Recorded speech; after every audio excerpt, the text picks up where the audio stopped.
আমাদের দৈনন্দিন জীবনে আমাদের কমন কিছু বিষয় আছে যেগুলোতে আমরা নিয়ন্ত্রণ রাখতে পারি না। তার মধ্যে অন্যতম হচ্ছে রাগ। এই রাগ নিয়ন্ত্রণে রাখা অনেক কঠিন একটা কাজ, কিন্তু সেটা করতে হয় এবং সেটা একদিনে হয়ে যায় না, দীর্ঘদিনের চর্চার মধ্যে দিয়ে সেটা সফল হয়। আমাকে একজন প্রশ্ন করেছেন যে আমার অনেক জিদ, অনেক রাগ, আমি কিভাবে এটা নিয়ন্ত্রণ করব। আমি তাকে বললাম যে মানুষের দোষ ধরা বন্ধ করে দেন, তাহলে দেখবেন রাগ অনেক কমে গেছে। তো তিনি প্রত্যুত্তরে আবার বললেন যে আমি এসবের থেকে দূরে, আমি কারোর দোষ ধরি না। বললাম তাহলে তো রেগে যাবার কোনো কারণ নেই। রাগটা হয়ই তো আমার সামনে যদি কোনো দোষ ধরা পড়ে, সেটা কোনো ব্যক্তির হতে পারে, কোনো বিষয়ের হতে পারে, কোনো বস্তুর কারণে হতে পারে, যে কারণে হোক, আমার মন মতো না হইলেই আমার রাগ হয়। এটাই তো স্বাভাবিক।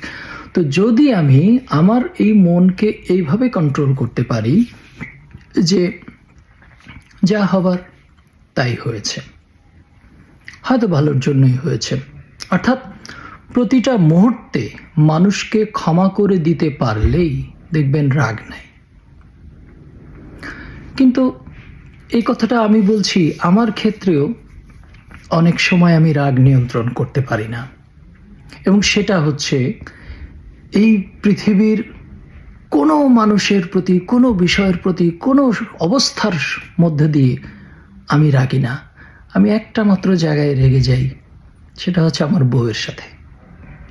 আমি হাজার চেষ্টা করেও এই জায়গাটাতে এসে কেন জানি বারবার হেরে যাই। হ্যাঁ, এটা ঠিক যে আগের চেয়ে অনেক কমে গেছে। এখন এমন হয় যে রাগবো না, হয়তো রাগের অ্যাক্টিং করছি, কিন্তু বউ সিরিয়াস হয়ে যাওয়াতে আমিও সিরিয়াস হয়ে যাই। তো এই জায়গাটাতে এসে এই নিয়ন্ত্রণে রাখাটা এখনো কষ্টকর। আমার বন্ধু বান্ধব এবং পরিচিত মহলে আমার রাগ কেউ কোনোদিন দেখেছে বলে মনে হয় না। আমার মনে হয় কেউ অন্তত বলতে পারবে না যে আমি অমুক দিন অমুক জায়গায় রেগে গেছি। কিন্তু এই একটা মাত্র জায়গায় এখন পর্যন্ত আমার মাঝে মাঝে রাগ হয়। তো চেষ্টা করছি এটাও সম্পূর্ণ উতরিয়ে ওঠার জন্য। শতভাগ রাগ নিয়ন্ত্রণে রাখতে হবে। কেউ যেন বুঝতেই না পারে যে আপনার ভেতরে রাগ আছে। অর্থাৎ একটা মানুষের জীবনে রাগ আছে, অহংকার আছে, হিংসা আছে, কামনা আছে, লোভ আছে, সব কিছুই আছে। কিন্তু এই সব কিছুকেই দমিয়ে রাখতে হয়। এটার নামই সাধনা, এটার নামই উত্তীর্ণ হবার পরীক্ষা।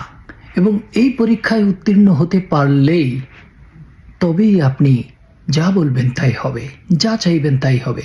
অর্থাৎ আপনার শরীরের সকল কিছুর নিয়ন্ত্রণ আপনার মনের কাছে। আমার মন যখন আমার শরীরকে নিয়ন্ত্রণ করবে, তখন আমার শরীর চাইলেই উত্তেজিত হয়ে যাবে না, আমার শরীর চাইলেই সে রাগান্বিত হয়ে যাবে না, আমার শরীর চাইলেই সে লোভ করতে পারবে না। কারণ সব কিছু নিয়ন্ত্রণ করে আমার মন। আমার মন যদি ছাড় দেয় তবেই কেবল পারবে, মন যদি ছাড় না দেয় তবে পারবে না। তাহলে সার্বক্ষণিক সাধনার মূল কেন্দ্র হচ্ছে আমাদের মন বা অন্তর, আরবিতে যেটাকে বলে কল্ব।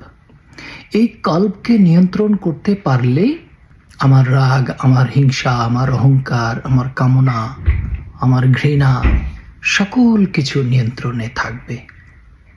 সেই চেষ্টাটাই প্রতিনিয়ত আমাদের করতে হবে। কিভাবে করতে হবে সেটা প্র্যাকটিক্যালি দেখানো যায়, কিংবা ভেঙে ভেঙে বলা যায়। হয়তো এর পরের কোনো ভিডিওতে আমি একটা একটা করে বলবো। ধন্যবাদ।